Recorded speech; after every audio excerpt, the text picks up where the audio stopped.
Hello everybody, welcome back to the channel. My name is Josh and I sell used stuff on eBay. Today is a Friday and we got 37 orders going out, something like that.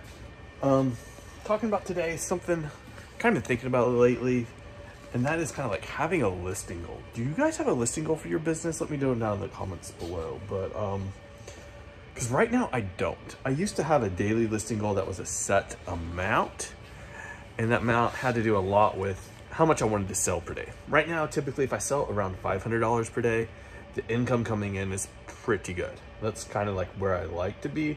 Typically I am a little bit below that, but at $500, man, just everything feels so good. It's so great. So because of that, I like to list a little bit above 500. I can't list right at 500 because offers, markdown sales, stuff like that, prices do lower. But lately I have not had a consistent daily or weekly listing goal. Actually, my listing goal used to be weekly, but I don't have that anymore. I'm just thinking, do I need to get back to that? I put up a lot of listings and I'm happy with the amount of work I'm doing, but it's just, do I need to get back to that? What do you guys think? If you're full-time, do you have some sort of goal, or do you just work when you can work, do what you can do, and what gets done is what gets done? Been thinking about getting back to having that. Probably do a weekly listing goal, honestly, because Mondays are different than Tuesdays a lot, because I ship out Mondays like 3 days worth of stuff. Tuesdays I don't ship at all. So I don't know. And then days you go and buy stuff are different. I got like something on my hat. I think my kid's got some junk on it. Yuck. Didn't even notice that till we got on the camera. Anyways, so that's just something I'm thinking about today. I haven't decided what I'm going to do. Second thing that I've been thinking about today is both of these storage units are kind of full right now. I thought I had a lot of space. I do have a lot of space up top, especially in the other unit. But right now we are doing lots and lots of media and they are heavy and I don't want to put them up top. I like my stuff up top for my lighter things or things I have multi-quantity of, where I'm kind of storing the extra up here. Like right here's a bunch of those Boozy Bears. I've got a bunch of the extra stored up top. The other storage unit has tons of hats that I've stored up top because they're super light. It's no big deal to grab them off the top shelf. I don't want to be grabbing books off these top shelves because they're heavy. So I don't know. Something I'm thinking about right now is, do I need another storage unit, or do I just need to kind of rework the way I've got things in here? I think realistically, if I was to come down here, spend 2 or 3 hours, I would have a lot of free space. But would I be better off just spending an extra $100 a month instead of doing an extra 2 to 3 hours of organization every month or two? Something to think about. Pros and cons. Spend an extra $100 a month, spend a couple extra hours a month. Which would you do? Something I need to think about. Of course, I'd have to buy shelves and all that fun stuff as well. Anyways, I'm going to show you guys what sold. Quit talking my way through these decisions we got to make. Yeah, let's just show you what sold. There, huge stack of media today. Look at that. That's fun. Although top, it's not media. This is like a very old network card of some sort. This came from like a lot of like probably early 2000s type of computer stuff that we got. I actually got this last time I bought a trailer load of books. There was like a few computer books on top and then a bunch of computer parts underneath of it. Small Leader's Guide to Counterinsurgency, put out by the Marine Corps. This guy got another book also. He bought them like a day apart, so luckily I will ship them together. The Rain album. A lot of German stuff in here. This thing's actually kind of neat. Let me try and open it up for you guys for a second here.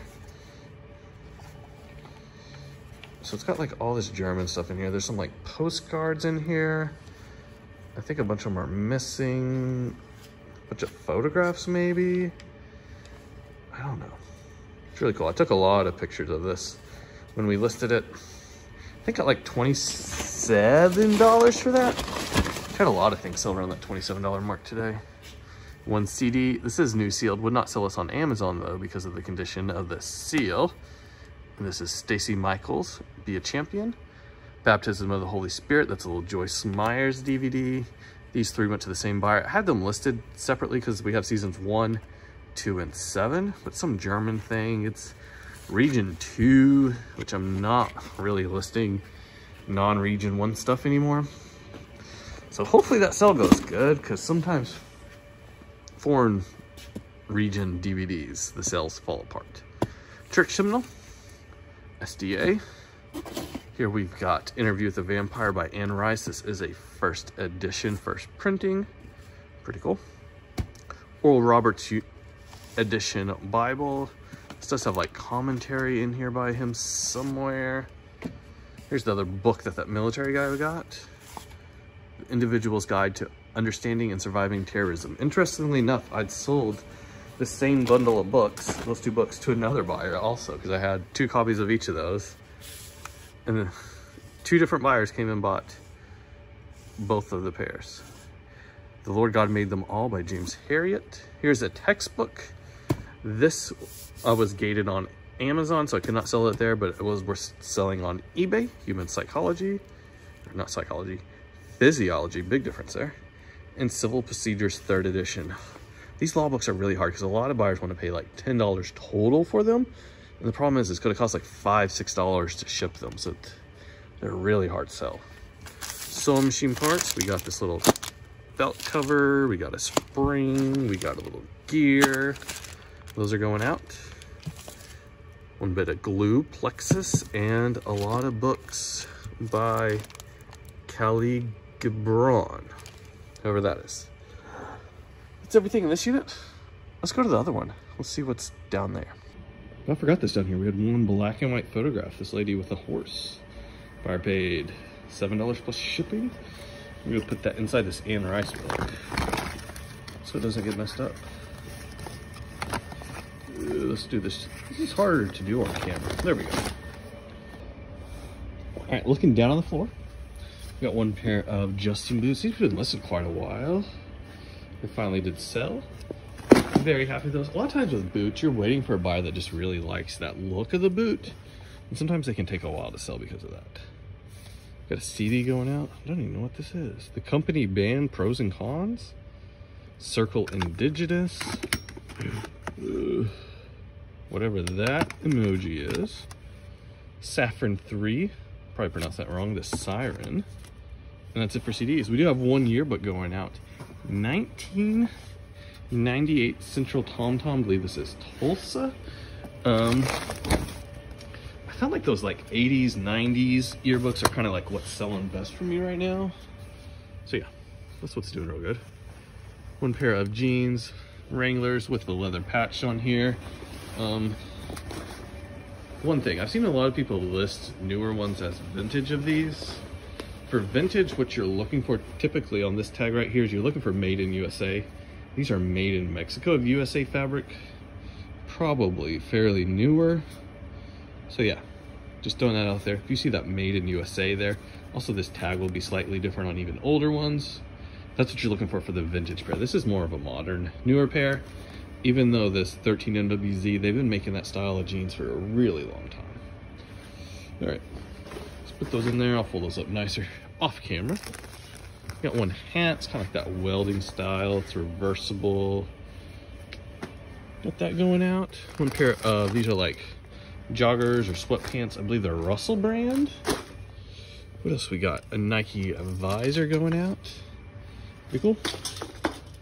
Here's a little sander. I'd had this thing listed a long time. Finally sold. This is one of those things, it's missing that dust bag. The price to weight ratio on it is just not good. So like you're paying a lot for shipping. You're paying probably more in shipping on that than the actual price. These really surprised me. It took a long time to sell. Once they started selling, they did good.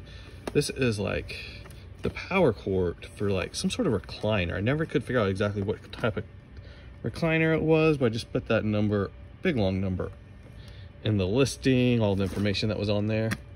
We sold like 4 of them for like around $20 a piece. It's been really good. Here's a lot of, I believe, 6 original Xbox games, most of them disc only. We got $8 plus shipping.